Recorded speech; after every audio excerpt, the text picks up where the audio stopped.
সাপ আর টাকি মাছের মধ্যে খুব বন্ধুত্ব, কিন্তু সাপ ছিল বেজায় অহংকারী। অহংকারের বশে সে কখনো ডানে কখনো বাঁয়ে এভাবে হেলে দুলে চলতো। ভরা বর্ষায় দুই বন্ধু একসাথে ঘুরতে বের হলো। সাপ তার স্বভাবসুলভ রাজকীয় ভঙ্গিতে ডানে বাঁয়ে হেলে দুলে চলতে লাগলো। এতে সাপের সাথে টাকি মাছের চলতে সমস্যা হচ্ছিল। দুজনে চলার পথের প্রতিবন্ধকতা দূর করার জন্য টাকি মাছ সাপকে বলল, বন্ধু তুমি একটু সোজা হয়ে হাঁটলেই তো পারো। সাপ বলল, বন্ধু যারে দেখতে নাহি পারি তার চলন বাঁকা। তুমি আসলে আমাকে দেখতেই পারো না, তাই আমার চলন তোমার কাছে বাঁকা মনে হয়।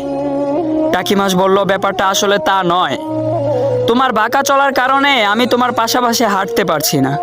সাপ বলল, বাপদাদার 14 পুরুষ ধরে আমরা এভাবে চলে আসছি, আর তুমি আসছো আমাকে পথ চলা শেখাতে। একে তো টাকি মাছের চেয়ে লম্বা বলে অহংকার, তার উপর সাপের অন্তর ভরা বিষ। টাকি মাছ যতই তাকে বোঝাতে চায় ততই সে ফোঁস করে ফুলতে থাকে। তর্ক বিতর্কের এক পর্যায়ে তারা জেলের জালে ধরা পড়ে।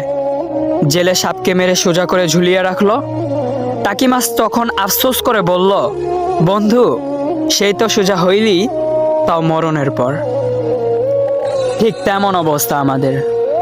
আমরা অনেক অহংকার করি, আমরা নিজেদেরকে অনেক বড় মনে করি, মানুষকে মানুষ বলে গণ্য করতেই চাই না।